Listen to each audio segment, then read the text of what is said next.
Hi, my name is Robert. Please read the comments in the About section of this video. It has valuable information and updates. My YouTube channel has a disclaimer video that I encourage you to watch. And please like, share, and subscribe. I hope you found what you're looking for. Thank you very much for watching. In this video, I installed some LED lights in my older vehicle. It's very common for people with older vehicle to have lighting in there that just isn't sufficient. Some new vehicles have the same problem, but mostly it's your older vehicles. In the past, I've put in some HIDs. Normally I put in 4500 just to keep the lighting bright enough, but not too bright, because a lot of times these older vehicles have light assemblies that were not designed to have bright lights. A little bit of a difficulty controlling the beam. Your newer vehicles that come with the LED lights and the HIDs, they have a profound cutoff in them. And you don't want to blind oncoming traffic when you're on smaller 2-lane roads or streets or stuff like that. My vehicle has light lenses that are designed to help control the beam. I installed the lights, and after driving about 5,000 miles, I've only had 2 people click brights on me to say that they felt like my lights were too bright for them. So it's pretty controlled, and you want to be careful when installing LEDs or HID bulbs that you don't blind oncoming traffic. So hope you enjoyed the video. There's a link in the description where you can purchase these bulbs. They seem to be high quality. I didn't do the install process 100%. With these bulbs, they have the ability to clock them. Your blade of the LED should be 12 and 6, kind of straight up and down. And they include a tool in the kit, which is nice, so you can make sure that these bulbs are clocked right so that they give a good beam and that the lights work well.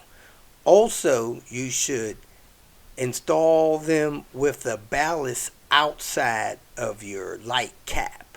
So you don't want to jam everything in there like I did here. These still have ballasts that get quite warm.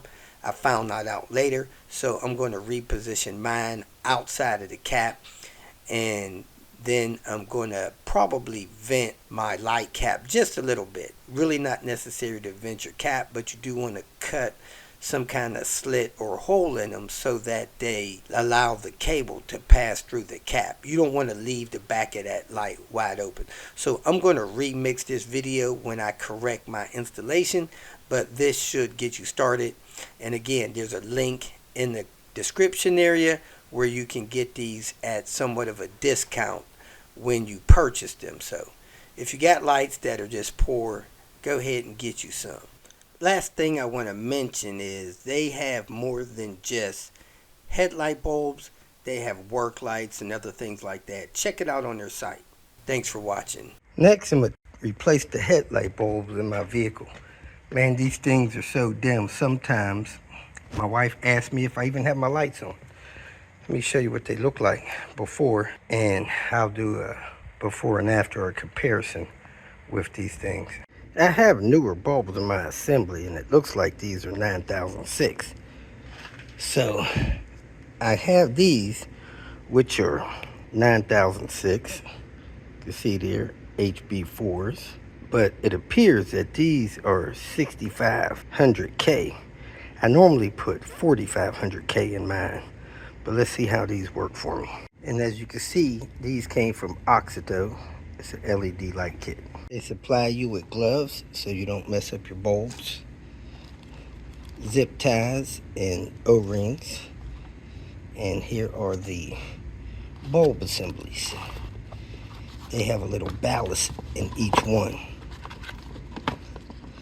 So you take these bulbs, and they should be keyed exactly like the bulbs you removed. And as you can see, it is keyed the same. So these should just plug and play. In most applications, you are not going to have space to put your cord, your plug, and your ballast. But in this one, I did. Now, these things have a fan on them to keep them cool. So it's best if you put a hole in the back of your cap and put some little foam or something in there to prevent water from getting in there, but that will allow your light assembly to vent. I'm going to leave these off for now until I modify this back cap so that it can get the venting that it needs. Let's go and turn on the lights and see the difference. This is the difference just sitting here static. See how white that is and how orange or yellow that is? You definitely want brighter lights. One thing you want to be careful with is that your vehicle is designed to keep the pattern under control so it don't blind oncoming traffic.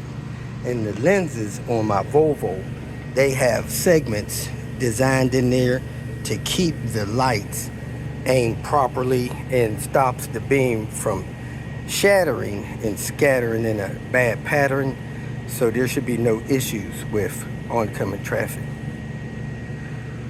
And I can already see the fan turning with the lights on.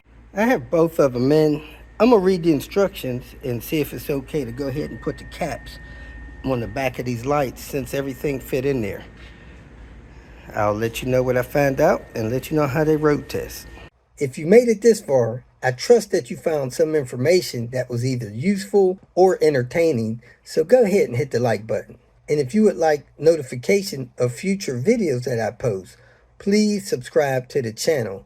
I appreciate your support. You can follow me on other social media apps by looking for @RobertDIY. Some form of that should bring up the other channels that I have on places like Twitter, Facebook, Instagram, and so forth. If for some reason you need some more personal help, go to my website at robertdiy.com and use the phone number that I have posted there to send me a text message, or you can email me. If you have questions or comments, please make a comment below. And if you'd like to make some kind of financial contribution to what I got going on here, go to my channel and hit the more link at the end of the introduction statement, and it'll show you different ways that you can support me financially. Again, thanks for watching. I hope you have a great day.